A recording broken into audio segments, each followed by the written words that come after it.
I start my 15th day of traveling on a fishing boat. It is a bit uncomfortable since I manage to be in the way most of the time, but I'm glad to be here. In the past, the trip from Edo to Kyoto would have passed through these waters as well. Today the travelers are gone, but fishers remain. Among them Mitsuhiro and Yoshiko Sato, who have been dredging these waters for the past 50 years. There are no gateball games for these septuagenarians. This is hard work, and with the wind picking up, it doesn't get any easier. There is absolutely nothing I can do to help out, so I'm glad when Sato-san decides it's getting a little too rough to continue and heads back to port. In the past, Tokaido travelers came this way as well, on their long ferry ride from Miya to Kuwana, the Tokaido's 42nd station. Kuwana could also be reached overland, but the road would have had to cross 3 major rivers in a short distance. Given the shogunate's aversion to bridges, crossing these would have created such massive backups that it decided to send everyone by boat.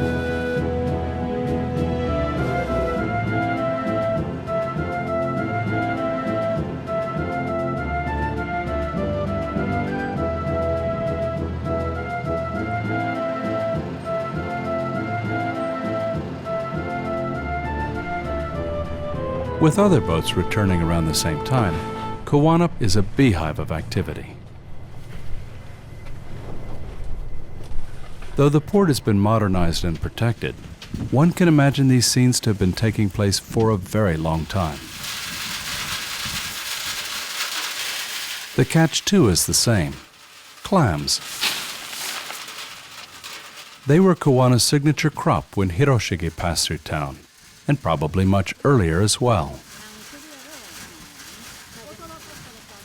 In his time, Tokaido travelers went ashore a bit further. Hiroshige drew the ferry landing point, showing 2 large ferries that have just arrived at the landing site, with Kuwana Castle in the background. A few other ships have raised sail and are heading out. There's not much left of the castle, other than a reconstructed tower near the ferry landing site. The Old Tokaido runs right near here, but since there's no one to ask for its exact course through Kuwana, I make a brief stop at Hasegawa's, a kisaten or coffee shop that has been a local landmark for more than 40 years. Yoshihiro Hasegawa is its current owner. He runs a comfortable place here, or so at least the local pensioners seem to think. And actually, I too feel right at home. But we have to move on. Hasegawa-san is kind enough to take me onward in the right direction.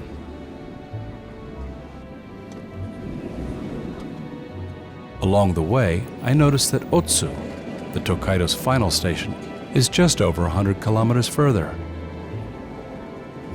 That means I am 4/5 of the way through.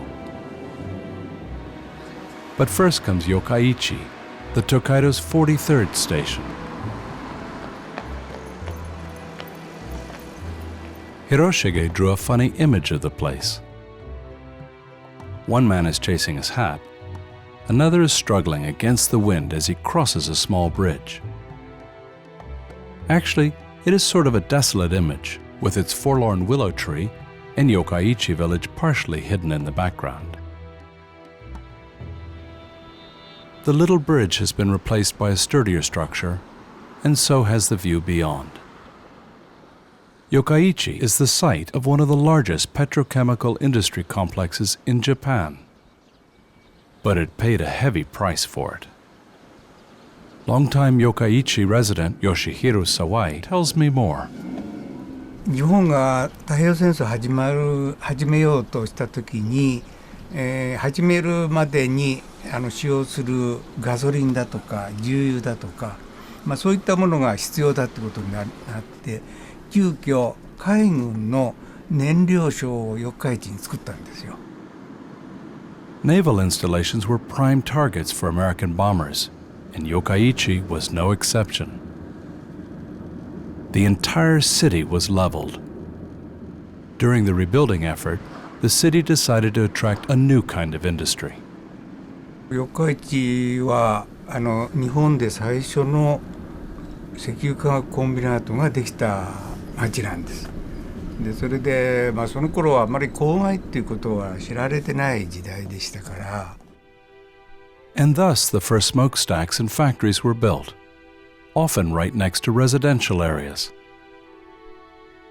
It didn't take long for serious health problems to emerge. Hundreds of people living near the complex were diagnosed with respiratory ailments. Their affliction became known as Yokkaichi asthma. 最初は石油化学コンビナートから出るSO2 でやられるってことは知らなかったし分からなかったわけですよね。だから随分そういうことでは苦しみました最初で。いろんな研究があってどうも煙の中の SO2 によって喘息が起きるっていうことが分かってきたんです。I suspect Sawai-san realized there was a link early on because he was taking a lot of pictures. I asked him what made him do so. 私の子供は女の子が2人なんですけども、下の女の子が6歳くらいですかね。その時にちょっと喘息がひどくなって、で何とかしなきゃいけないなっていうことを考えるようになったんですけども、なんで喘息になるかっていうのをこの工場の見えるところへ連れてって、その工場の煙の中で、悪いガスが出てそれを吸って喘息になったんだよってことを知ってもらうこともあって。And so the family photo album began to document more than the typical snapshots. It shows the beaches lost when more complexes were built and the industry's gradual encroachment. Eventually, a lawsuit was started by a number of asthma patients. In spite of enormous odds, they persisted and won a landmark case, forcing the industry to start cleaning up its act. But for many people, that decision came too late. 四日市ではね、公害病患者に認定された人が2216人います。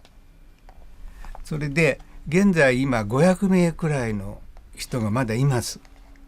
だから空気はきれいになりましたけども、一度かかった喘息はなかなか治らないということがあって、今も随分苦しんでいる人がいます。Yokkaichi was just one of several similar incidents in Japan. The efforts to recover as quickly as possible from the war's damage not only led to hastily rebuilt cities, it often led to awful environmental decisions.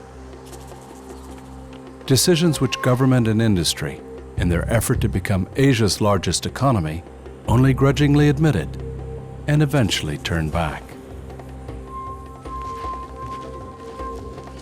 Yokkaichi now prides itself on its clean air, which, in spite of the many smokestacks, may well be the case.